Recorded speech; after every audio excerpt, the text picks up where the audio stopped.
हम लोग करने जा रहे हैं क्लास 11th का ऑर्गेनिक केमिस्ट्री का portion, some basic concepts of organic chemistry.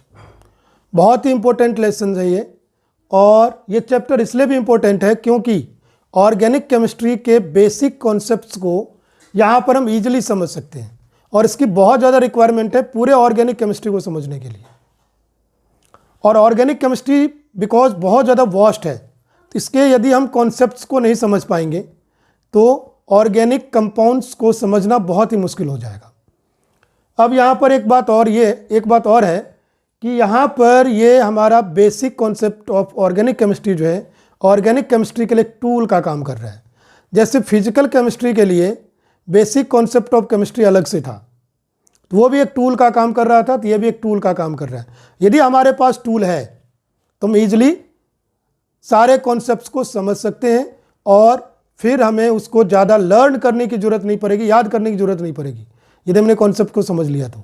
इसलिए बहुत ज़्यादा इंपॉर्टेंट बनता है ये हमारा। तो हम लोग शुरू करते हैं। सबसे पहले इंट्रोडक्शन इसका।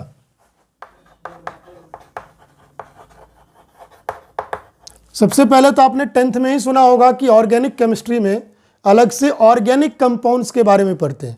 It is the chemistry of organic compounds कहा जाता है। तो ऑर्गेनिक कंपाउंड्स क्या चीज़ है? तो जनरली इसको हम लोग कार्बन कंपाउंड्स कह देते थे, लेकिन कार्बन के सारे कंपाउंड्स ऑर्गेनिक कंपाउंड्स नहीं होंगे। बेसिकली जो कार्बन और हाइड्रोजन, जिसमें कम से कम एक हाइड्रोजन होना चाहिए, यानी हाइड्रोकार्बन होना चाहिए और उसका डेरिवेटिव होना चाहिए, उन्हीं को ऑर्गेनिक मॉलिक्यूल्स कहा जाएगा और उन्हीं को ऑर्गेनिक कंपाउंड्स कहा जाता है। तो उनकी जहाँ पर हम स्टडी करते हैं वो हमारा ऑर्गेनिक केमिस्ट्री हुआ। तो it is the chemistry of organic compounds, meaning hydrocarbon and their derivatives, hydrocarbons and their derivatives. तो अब हम यहाँ पर देखने जा रहे हैं कि इसके लिए अलग से केमिस्ट्री की रिक्वायरमेंट क्यों पड़ी है, क्योंकि इसमें बहुत सारे कंपाउंड्स हैं, अनकाउंटेबल नंबर ऑफ कंपाउंड्स बन रहे हैं इसमें। अब अनकाउंटेबल नंबर ऑफ कंपाउंड्स है क्यों? तो इसके बहुत सारे रीजन हैं, जिसमें से कुछ मेन रीजन्स जो हैं, एक तो हमारा टेट्रावैलेंसी है कार्बन की। कार्बन की जो वैलेंसी है वो 4 है, यानी वैलेंसी यहां पर 4 आ रहा है कार्बन का। अब 4 वैलेंसी क्यों आ रहा है? तो यदि हम कार्बन की पूरी कॉन्फ़िगरेशन देखें तो 1s2, 2s2, 2p2 आ जाता है, क्योंकि एटॉमिक नंबर इसका 6 है।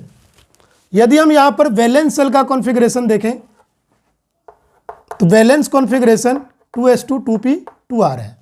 This is valence configuration. Valence configuration यानी वैलेंस सेल में क्या क्या कॉन्फ़िगरेशन है। तो वैलेंस सेल यहाँ सेकंड है, s और p orbitals only present here, तो उसमें 2 इलेक्ट्रॉन है। अब यदि हम इसका ऑर्बिटल बेस्ड देखें कॉन्फ़िगरेशन तो 2s, s में एक ही ऑर्बिटल होता है और ये पेयर्ड अप है, but p has 3 orbitals, but only 2 orbital has singly occupied electron. 2 orbital only single electron है, इसके पास एक इलेक्ट्रॉन ही है। लेकिन जब ये एक्साइटेड स्टेट में आता है, बॉन्डिंग के केस में आता है, तो यहाँ का जो एक इलेक्ट्रॉन है वो प्रोमोट हो जाता है 2p में, और ये 2p 3 में कन्वर्ट हो जाता है और ये 2s1 बन जाता है। तो ये हमारा एक्साइटेड कार्बन की जो कॉन्फ़िगरेशन है वो 2s1 और 2p3 का बन जाता है।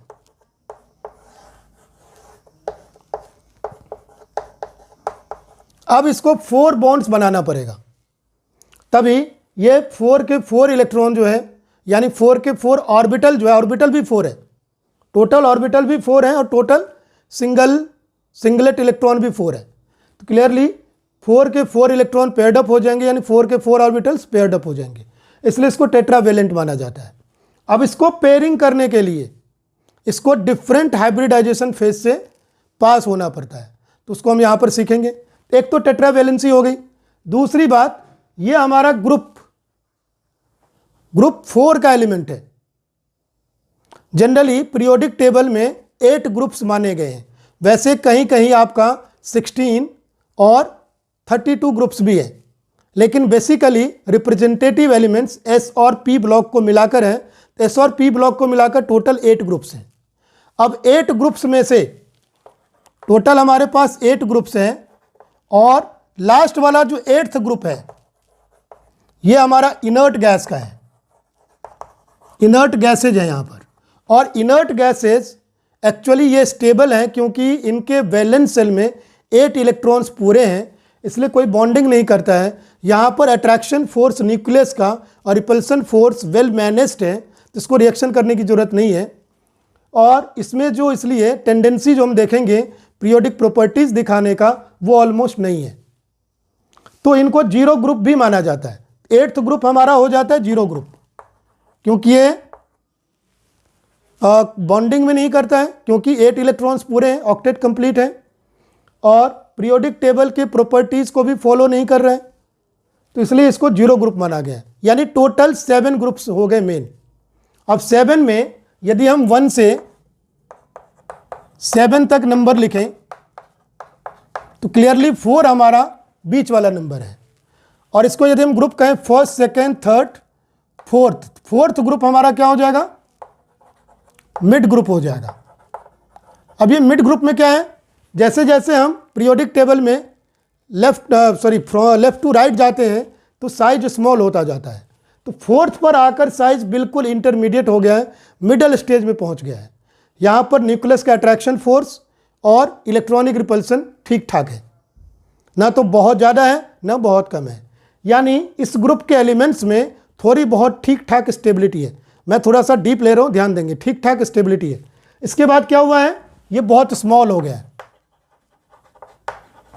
ये हमारा लार्जर है। इसको हम कह सकते हैं नीदर स्मॉल नॉर लार्ज, ना तो स्मॉल है बहुत ना लार्ज है बहुत, तो वेल मैनेज्ड है ये भी। अब इसलिए क्या करता है, कार्बन हमेशा कोवलेंट बॉन्ड ही बनाता है, इलेक्ट्रॉन की शेयरिंग ही करता है। तो इलेक्ट्रॉन की शेयरिंग करने की वजह से हमेशा कोवलेंट बॉन्ड बनाएगा, और कोवलेंट बॉन्ड बनाने की वजह से इसके कंपाउंड्स का जो नेचर है, और मेनली हाइड्रोजन के साथ इसका जो बॉन्ड है नॉन पोलर होता है। नॉन पोलर होने की वजह से जितने भी CH बॉन्ड है सेम कैरेक्टर का हो जाएगा, बशर्ते CC के बीच में कैसा बॉन्ड है। आगे देखेंगे CC के बीच में सिंगल, डबल, ट्रिपल बनता है तो उनकी प्रॉपर्टीज थोड़ी सी चेंज होती है। तो क्लियरली यहाँ पर कार्बन जो है ओनली कोवलेंट कैरेक्टर का बॉन्ड बनाता है, इसलिए भी ऑर्गेनिक कंपाउंड्स की जो प्रॉपर्टीज है वो बहुत कुछ सिमिलर है। जहाँ पर डिसिमिलर है उनको अलग से हम उनके पूरे क्लास की अलग से स्टडी की जा सकती है। तो यहाँ पर सिमिलरिटीज़ भी और डिसिमिलरिटीज़ भी है कुछ कंपाउंड्स में, तो उसके बेसिस पर हम यहाँ पर इजीली इसको पढ़ सकते हैं। तो इसलिए बहुत सारे तरह के कंपाउंड बनाता है कार्बन, तो इसलिए ऑर्गेनिक कंपाउंड्स की जो नंबर है बहुत ही ज़्यादा लार्ज है, और उसमें सेम क्लास, आगे हम क्लास के बारे में पढ़ेंगे, इसके सीरीज़ के बारे में पढ़ेंगे, तो उसमें सिमिलर प्रॉपर्टीज़ है। और यदि एक भी एटम का डिफरेंस आता है, अलग सा एटम आ जाता है, तो उसकी प्रॉपर्टीज़ डिसिमिलर हो जाती है। तो इसके बेसिस पर हम उनको आराम से स्टडी कर सकते हैं। तो ऑर्गेनिक कंपाउंड्स की केमिस्ट्री बिल्कुल अलग है, यहाँ पर साफ साफ दिख गया है। तो इसलिए ऑर्गेनिक कंपाउंड्स की केमिस्ट्री अलग होनी चाहिए, तो ऑर्गेनिक केमिस्ट्री अलग से है एक ब्रांच। तब हम आगे बढ़ते हैं। तब हमारा नेक्स्ट टॉपिक है हाइब्रिडाइजेशन ऑफ कार्बन। हमने अभी पीछे डिस्कस किया था कार्बन तीनों हाइब्रिडाइजेशन शो कर सकता है। कंपाउंड स्टेबल बनाने के लिए इसको हाइब्रिडाइजेशन शो करना पड़ता है, तीनों कर सकता है शो, क्योंकि P के पास 3 इलेक्ट्रॉन है और S के पास 1 इलेक्ट्रॉन है। हो सकता है P का 1 इलेक्ट्रॉन ही हाइब्रिडाइज हो S के साथ, हो सकता है 2 इलेक्ट्रॉन यानी 2 ऑर्बिटल हाइब्रिडाइज हो जाए, और हो सकता है तीनों के तीनों ऑर्बिटल हाइब्रिडाइज हो जाए। तो सबसे पहले हम बात करते हैं जब तीनों ऑर्बिटल P का हाइब्रिडाइज हो जाता है S के साथ, यानी sp3 हाइब्रिडाइजेशन। तो sp3 हाइब्रिडाइजेशन में क्या है, जैसे हमारा CH4 है, C का जो कॉन्फ़िगरेशन है 2s1 एक्साइटेड का, हम एक्साइटेड का ले रहे हैं, और 2p3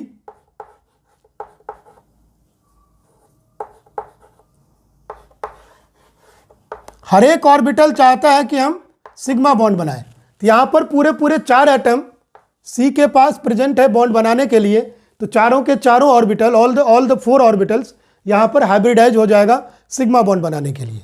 तो हम यहाँ पर ऑल द 4 ऑर्बिटल को हाइब्रिडाइज कर सकते हैं।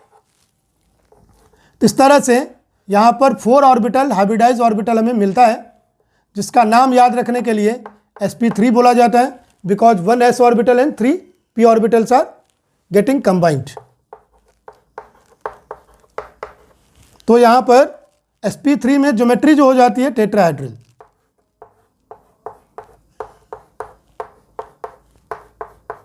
ये चारों के चारों ऑर्बिटल हाइब्रिडाइज हो जाते हैं। लेकिन यहीं पर यदि हमें C2H2 की C2H4 की हाइब्रिडाइजेशन देखनी हो, तो यहाँ पर यदि हम एक एक C एटम को लें तो दोनों के पास एवरेज 2 हाइड्रोजन है, यानी एक C एटम टोटल 3 बॉन्ड बना रहा है जो कि सिग्मा है। तो क्लियरली एक इसको 4 बॉन्ड बनाने के लिए टेट्रावैलेंसी है, एक पाई बॉन्ड बनाना पड़ेगा। यानी एक कार्बन के पास 3 एटम बॉन्डिंग के लिए अवेलेबल है। क्लियरली यहाँ पर 3 ऑर्बिटल हाइब्रिडाइज होगा। इसको ज़्यादा डिटेल में केमिकल बॉन्डिंग में मैंने समझाया है, मैं यहाँ शॉर्ट में ले रहा हूँ।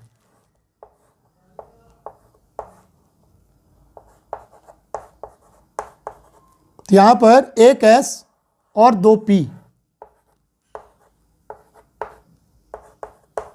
हाइब्रिडाइज हो रहा है, जिससे हमारा sp2 हाइब्रिडाइजेशन बन रहा है।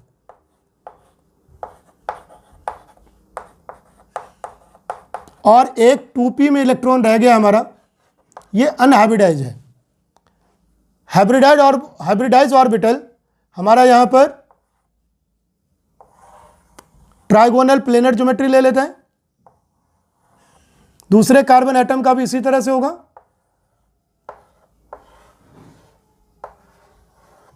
और अनहाइब्रिडाइज ऑर्बिटल अपने p के शेप में ही है।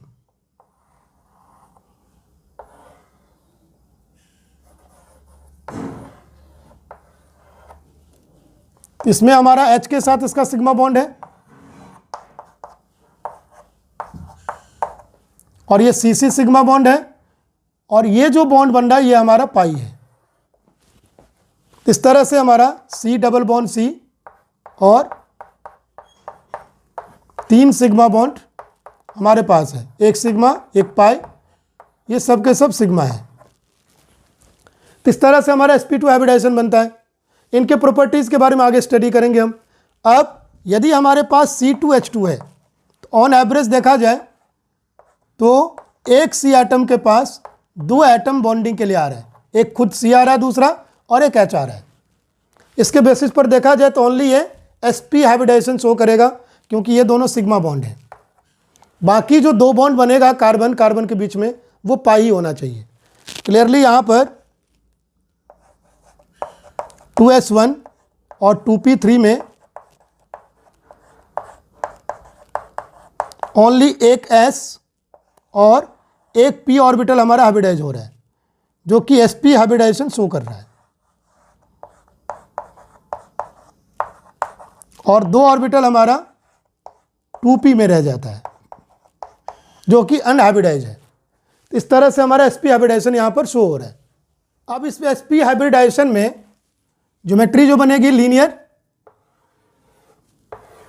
ये दोनों हाइब्रिडाइज ऑर्बिटल हमारा sp है, बाकी 2 ऑर्बिटल अपने p की ज्योमेट्री में ही है। उसी तरह से दूसरे कार्बन में भी बाकी जो 2 ऑर्बिटल हैं अपने p की ज्योमेट्री में ही है। तो ये हमारा एक sp sigma bond, sp sigma bond एक H के साथ होगा, इधर भी एक H के साथ होगा, और ये हमारा पाई बॉन्ड 2 बन रहा है। इस तरह से C ट्रिपल बॉन्ड C और HH आ रहा है। तो ये हमारा लीनियर ज्योमेट्री का आता है। तो इस तरह से हमारा sp हाइब्रिडाइजेशन भी ये शो कर रहा है। तो तीनों के तीनों हाइब्रिडाइजेशन शो कर रहा है। अब तीनों हाइब्रिडाइजेशन शो करके बहुत लार्ज नंबर ऑफ कंपाउंड बना सकता है। जैसे हमारे पास मीथेन के बाद इथेन हम बना सकते हैं,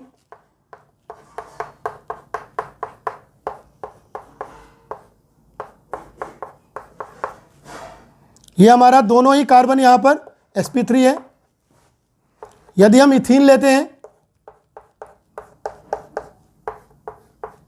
तो दोनों ही कार्बन यहाँ पर sp2 है।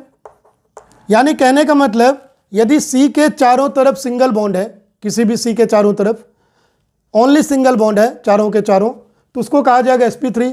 यदि कहीं भी डबल बॉन्ड आ गया तो जो दो सी एटम डबल बॉन्डेड है दोनों को ही sp2 कहा जाएगा। और यदि कहीं दो सी के बीच में, कम से कम दो सी के बीच में ट्रिपल बॉन्ड आ रहा है तो दोनों सी एटम sp में कहा जाएगा। यदि हमारा यहाँ पर इथाइन बने तो दोनों सी एटम की हाइब्रिडाइजेशन sp है, इस बात को ध्यान में रखना है। यानी यदि हमने एक चेन ले लिया है CH3 C, यहाँ आ गया डबल बॉन्ड, इसके साथ H, यहाँ CH3 कर दिया, यहाँ भी CH3 कर दिया, ये हमारा sp3 है, ये भी sp3 है, ये भी sp3 है, क्योंकि 3 CH का बॉन्ड है और एक हमारा CC का बॉन्ड है। तो यहाँ पर 4 सिंगल बॉन्ड है, इधर भी 4 सिंगल बॉन्ड है C के साथ, यहाँ भी C के साथ 4 सिंगल बॉन्ड है, तो sp3 हो गया। लेकिन इन दोनों में हम क्या देख रहे हैं, एक एक डबल बॉन्ड आ रहा है तो दोनों का sp2 हो गया। यदि हमारे पास इस तरह की ज्योमेट्री है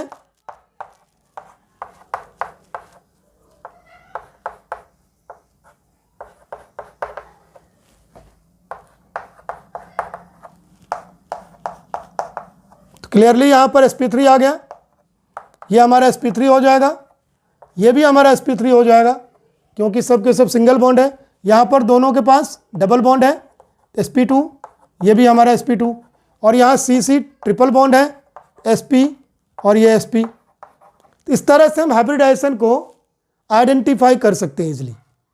तो यदि हमें कार्बन में हाइब्रिडाइजेशन आइडेंटिफाई करना हो तो इसी तरह से बॉन्डिंग के बेसिस पर करेंगे। हमारा यहाँ पर थर्ड टॉपिक जो है structure of organic molecules. Organic molecules को दिखाने के बहुत सारे स्ट्रक्चर हैं, लेकिन 3 मेन टाइप के स्ट्रक्चर से हम दिखाते हैं ऑर्गेनिक मॉलिक्यूल्स को। तो किस तरह, कौन कौन से स्ट्रक्चर से? एक हमारा है कंप्लीट स्ट्रक्चरल फॉर्मूला कहलाता है,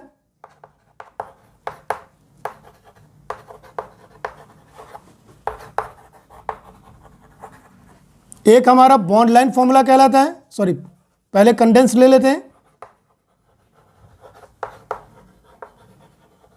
और एक कहलाता है बॉन्ड लाइन फॉर्मूला। ये 3 फॉर्मूला जो है इसके बेसिस पर ज़्यादातर ऑर्गेनिक मॉलिक्यूल को शो किया जाता है। आप कंप्लीट स्ट्रक्चरल फॉर्मूला से 10th में परिचित होंगे, उसको समझते होंगे। किस तरह से? जैसे हमने C में 3 H को लगाया, C को हमेशा टेट्रावेलेंट रखना है, 4 बॉन्ड उसके सेटिस्फाई होने चाहिए। इस C में हमने 2 H को लगा दिया, इस C में भी 2 H को लगा दिया,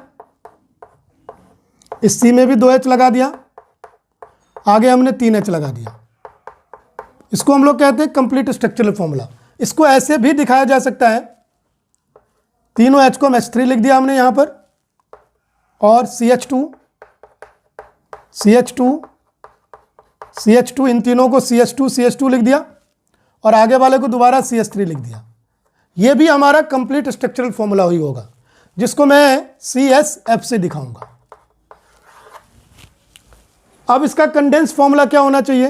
तो जो लाइक टर्म्स हैं उनको काउंट करके एक ब्रैकेट में उसका नंबर लिख देना। कोशिश हमें यहाँ करना है, ये सब करना है। तो देखिए जरा, CH3 पहले तो CH2 3 बार है, यहाँ पर दिख रहा है, तो हमने CH2 थ्राइस लिख दिया, और CH2 हमेशा बीच में ही आता है। इसके 2 टर्मिनल है CH3 का, यदि 2 टर्मिनल फिक्स हो कि दोनों तरफ आना है तो आप सीधे सीधे CH3 ट्वाइस लिख सकते हैं। लेकिन कहीं कहीं CH3 ट्वाइस या सिंगल CH3 किससे अटैच है वो हमें अलग से भी दिखाना पड़ता है। तो जरा देखिए कहाँ दिखाना पड़ता है। मैं अब कंप्लीट स्ट्रक्चरल फॉर्मूला को इस तरह से दिखाऊंगा, जैसे हमारे पास है CH3 CH, इसमें यहाँ CH3 लगा दिया, अब CH2 आगे फिर CH CH3 आगे फिर CH CH3 और यहाँ एक CH3। अब यहाँ पर 1 2 3 4 5 CH3 है, क्या इसको हम CH3 5 लिख सकते हैं ओनली? तो पॉसिबल नहीं है, क्योंकि यहाँ पर CH3 जो है अलग अलग तरह के कार्बन से अटैच है, अलग अलग जगह पर अटैच है। यहाँ पर 2 टर्मिनल फिक्स था, इसके दो टर्मिनल फिक्स थे, इसलिए हमने दोनों CH3 को एक साथ दिखा दिया, या इसको दूसरे तरीके से CH3 twice, sorry CH3 only, यहाँ पर हमने 3 लिख दिया और CH3 दोबारा लिख दिए, ऐसे भी दिखा सकते थे। लेकिन यहाँ पर सीधे सीधे सारे 5 CH3 को एक साथ हम नहीं दिखा सकते, क्योंकि इसकी पोजीशन अलग अलग है। यहाँ पर पोजीशन फिक्स था, हम अंदाजा कर सकते थे, 2 ही टर्मिनल था। तो यहाँ पर हम क्या करेंगे, अब जब इसका हमें कंडेंस फॉर्मूला लिखना हो, तो ये हमारा पहले CSF है, complete structural formula. Condense formula, इस CH से कितने CH3 अटैच है, तो 2 CH3 हमने ट्वाइस कर दिया। आगे क्या दिख रहा है, 2 CH2 दिख रहा है, हमने उसको CH2 ट्वाइस लिख लिया। आगे फिर CH में ब्रांच दिख रहा है CH3 का, हमने इसको यहाँ लिख दिया। आगे फिर CH में 2 CH3 साथ साथ अटैच दिख रहा है, फिर हमने दोबारा CH3 ट्वाइस लिख दिया। ऐसे हमारा ये कंडेंस फॉर्मूला हो जाएगा, जिसको मैं CF लिख रहा हूँ, ये भी हमारा CF था। इस तरह से कंडेंस फॉर्मूला लिखा जा सकता है। अब इसी का यदि हमें बॉन्ड लाइन फॉर्मूला बनाना हो तो क्या करेंगे, जैसा कि नाम ही सजेस्ट कर रहा है, बॉन्ड लाइन, हर एक लाइन एक एक बॉन्ड को दिखाएगा, कार्बन कार्बन के बीच का। फिर कार्बन हाइड्रोजन के बीच का क्या माना जाएगा, तो अंडरस्टूड माना जाएगा, उसको शो करने की जरूरत नहीं है। कार्बन कार्बन के बीच जितने बॉन्ड बनेंगे उसको उतने लाइन से दिखाएंगे। यदि सिंगल बॉन्ड बन रहा है सिंगल लाइन से दिखाएंगे, और यदि डबल बॉन्ड बन रहा है डबल लाइन से दिखाएंगे, यदि ट्रिपल बॉन्ड कहीं बन रहा है तो ट्रिपल लाइन से दिखाएंगे। और कार्बन एटम को लिखने की जरूरत नहीं पड़ेगी, इसमें एक बॉन्ड ही है, दोनों तरफ CC को दिखा देगा। अब अगले वाले C को कैसे दिखाएंगे, आगे मैं यहां समझा रहा हूं स्ट्रक्चर के थ्रू प्रैक्टिकली। अब यदि किसी और एटम के साथ C का कोई बॉन्डिंग हो तो उसको हमें पूरा पूरा एक्सप्रेस करना पड़ेगा कौन से एटम के साथ है। यानी C और C को दिखाने की जरूरत नहीं है, लेकिन C के साथ किसी दूसरे एटम का के साथ बॉन्डिंग हो, डबल या ट्रिपल या सिंगल, तो वो हमें दिखाना पड़ेगा। और H को बिल्कुल ही दिखाने की जरूरत नहीं है, CH बॉन्ड को अंडरस्टूड माना जाएगा। तो यानी जहां पर C की वैलेंसी पूरी नहीं है वहां पर उतने H मान लिए जाएंगे जितने उसके बॉन्ड पूरे करने हैं। तो जरा हम यहां पर देखिए, फर्स्ट वाले का हम बनाने जा रहे हैं बॉन्ड लाइन स्ट्रक्चर। फर्स्ट वाले में टोटल कार्बन 1 2 3 4 5 है। मैंने क्या बताया, एक बॉन्ड हमने यहां पर ड्रॉ कर दिया और ये सिंगल बॉन्ड ही है सबके बीच में, तो एक ही बॉन्ड ड्रॉ करना है। तो ये 2 कार्बन को दिखा रहा है दोनों टर्मिनल पर। फिर तीसरा कार्बन कैसे दिखाएंगे, तो हम यहाँ थोड़ा डायरेक्शन चेंज करके नीचे या ऊपर कहीं भी कर देंगे। अब ये थर्ड कार्बन आ गया। अब यदि हमें फोर्थ कार्बन ड्रॉ करना है, फिर ऊपर या कहीं किसी और डायरेक्शन में ले सकते हैं। फिर हम नीचे ले सकते हैं फिफ्थ कार्बन के लिए, 1 2 3 4 5 आ गया। अब इसमें ओनली बाकी H है, तो उसको दिखाने की जरूरत नहीं है। तो हमें पता कैसे चलेगा कि कहां पर कितने H हैं, तो यहां पर देखिए एक ही बॉन्ड है, तो इस C के पास 3 H और होने चाहिए 4 बॉन्ड पूरे करने के लिए। यहां पर ये C जो है, हर एक क्या टर्मिनल हमारा C है, तो 1 2 2 बॉन्ड इसके पास है, क्लियरली 2 H इसके पास होने चाहिए, अंडरस्टूड है। और इस C के पास भी 2 बॉन्ड है दोनों तरफ, क्लियरली 2 H होने चाहिए। इस C के पास भी 2 बॉन्ड है दोनों तरफ, तो 2 H होने चाहिए। और इस C के पास एक ही बॉन्ड है पीछे, तो 3 H होना चाहिए, जो कि यहां पर साफ साफ लिखा हुआ है। यानी CH बॉन्ड अपने आप में अंडरस्टूड है। अब यदि हमें सेकंड स्ट्रक्चर का बॉन्ड लाइन दिखाना हो तो क्या करेंगे, तो यहां पर हम किसी भी एक लाइन को, एक कार्बन चेन को हम अपना मेन चेन मान के उसको हम ड्रॉ करेंगे बॉन्ड लाइन के थ्रू।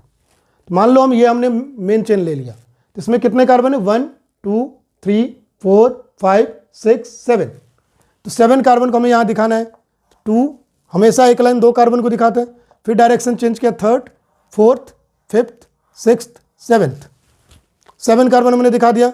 अब सेकंड कार्बन पर एक कार्बन का हमारा ब्रांच है, ऊपर या नीचे कहीं भी हम एक लाइन ड्रॉ कर देंगे, एक कार्बन का ब्रांच आ गया। उसके बाद थर्ड फोर्थ के बाद सीधे फिफ्थ पर, थर्ड फोर्थ सीधे फिफ्थ पर एक कार्बन का ब्रांच है, फिर अगले वाले सिक्स्थ पर एक कार्बन का ब्रांच है। तो इस तरह से हमारा इसका बॉन्ड लाइन बन जाता है। अब इसमें यदि डबल बॉन्ड वगैरह आए तो क्या करेंगे हम, तो उसको हम आगे देखने जा रहे हैं। अब हम और एग्जांपल यहां पर देखने जा रहे हैं। यदि डबल बॉन्ड ट्रिपल बॉन्ड वगैरह सब आए तो हम उसको कैसे रिप्रेजेंट करेंगे बॉन्ड लाइन में, और कैसे रिप्रेजेंट करेंगे कंडेंस फॉर्मूला में। तो यहाँ पर एक तरह से हम थर्ड एग्जांपल ले रहे हैं, CH3 CH double bond CH, फिर CH C हमने यहाँ पर ले लिया, यहाँ CH3 लगा दिया, यहाँ डबल बॉन्ड है C, हमने यहाँ पर C2H5 लगा दिया,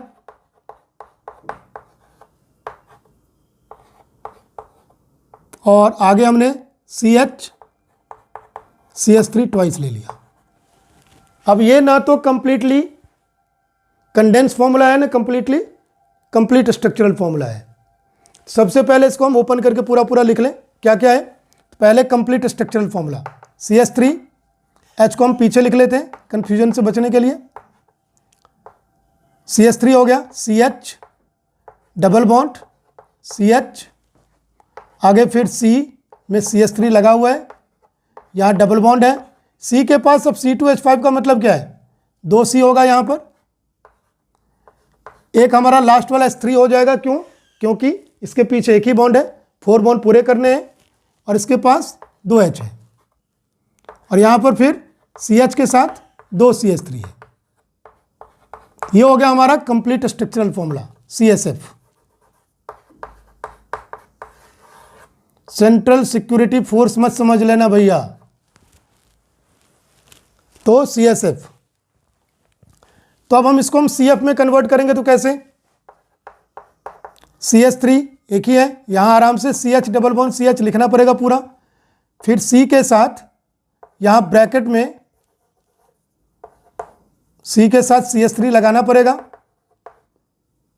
तो क्या ऐसे लिख सकते हैं इसको, तो नहीं, पहले डबल बॉन्ड को लिखना, यहाँ भी डबल बॉन्ड को लिखना पड़ेगा हमें, ये ध्यान देना है, और यहाँ CH3 लगाना है।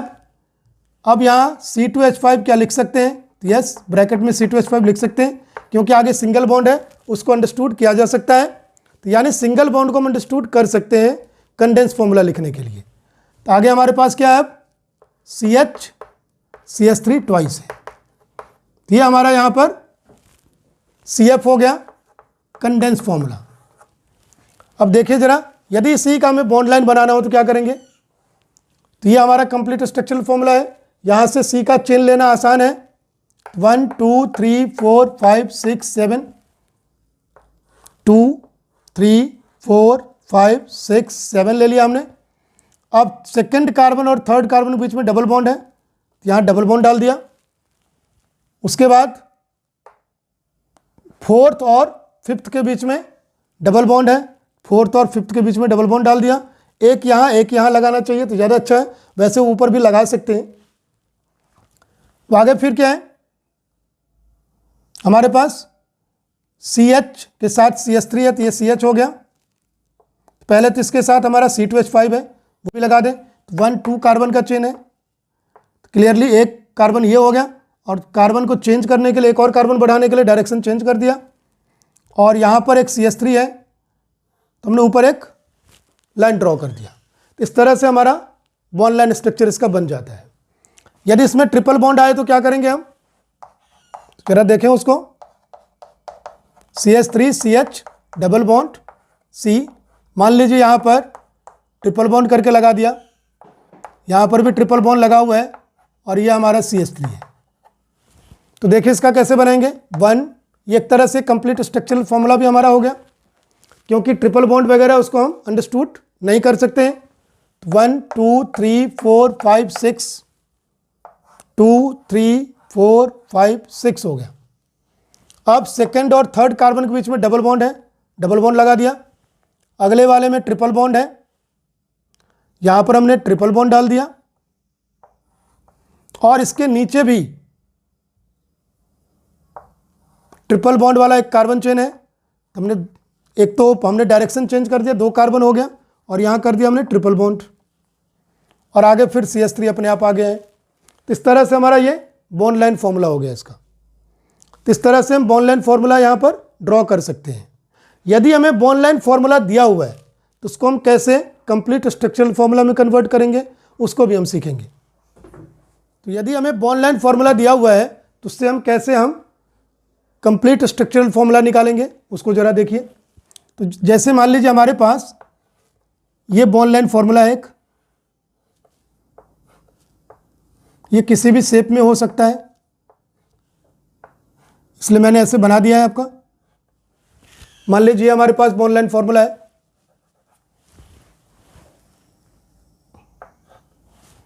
तो इसमें जितने भी वर्टिसेस चेंज हो रहे हैं, जितने डायरेक्शन चेंज हो रहे हैं, सब कार्बन को रिप्रेजेंट करेगा।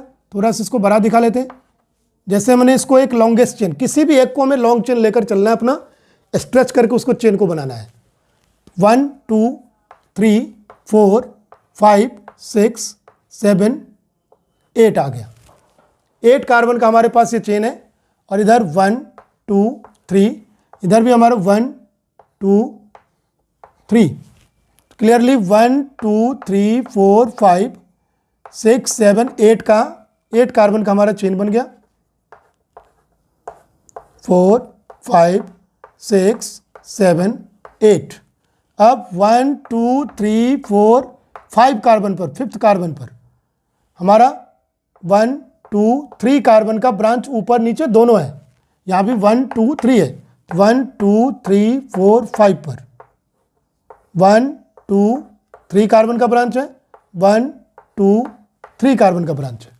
अब हम 4 बॉन्ड सेटिस्फाई करने के लिए H लगाएंगे। तो यहाँ पर 3H आएगा क्योंकि एक ही बॉन्ड था। यहाँ पर 2H आएगा, आगे पीछे दोनों है कार्बन यानी 2 बॉन्ड है। यहाँ पर भी 2H आएगा, यहाँ पर कोई भी H नहीं आना है। 1 2 3 4 बॉन्ड पूरे हैं। तो यहाँ पर फिर 2H आना है क्योंकि आगे पीछे 2 बॉन्ड है। यहाँ पर भी 2H आना है, आगे पीछे 2 बॉन्ड है। यहाँ भी 2H आना है, आगे पीछे 2 बॉन्ड है। और यहाँ 3H आना है, एक ही तरफ बॉन्ड है। उसी तरह से यहाँ 2H आएगा, आगे पीछे दोनों बॉन्ड है। यहाँ 2H आएगा, यहाँ 3H आएगा। 2H 2H और 3H। ये हमारा इसका स्ट्रक्चर हो गया, कंप्लीट स्ट्रक्चरल फॉर्मूला। यदि हम इसका कंडेंस फॉर्मूला लिखना चाहे तो वो भी पॉसिबल है। हमने CH3 को लिख दिया। यहाँ क्या है, CH2 3 टाइम्स है, फिर यहाँ C है और C के साथ इसको 1 2 3C यानी C के साथ C3 और H कितने 2 2 4 3 7 H7 और नीचे भी ऐसा ही है तो हमने ट्वाइस कर दिया। आगे फिर CH2 2 टाइम्स है, 2 टाइम्स कर दिया और इधर हमने CH3 लिख दिया। इस तरह से इसका कंडेंस फॉर्मूला हो गया। ये CF हो गया, ये हमारा CSF हुआ और ये बॉन्ड लाइन फॉर्मूला हुआ। तो इस तरह से हम फॉर्मूला इजीली रिप्रेजेंट कर सकते हैं। Thanks for watching.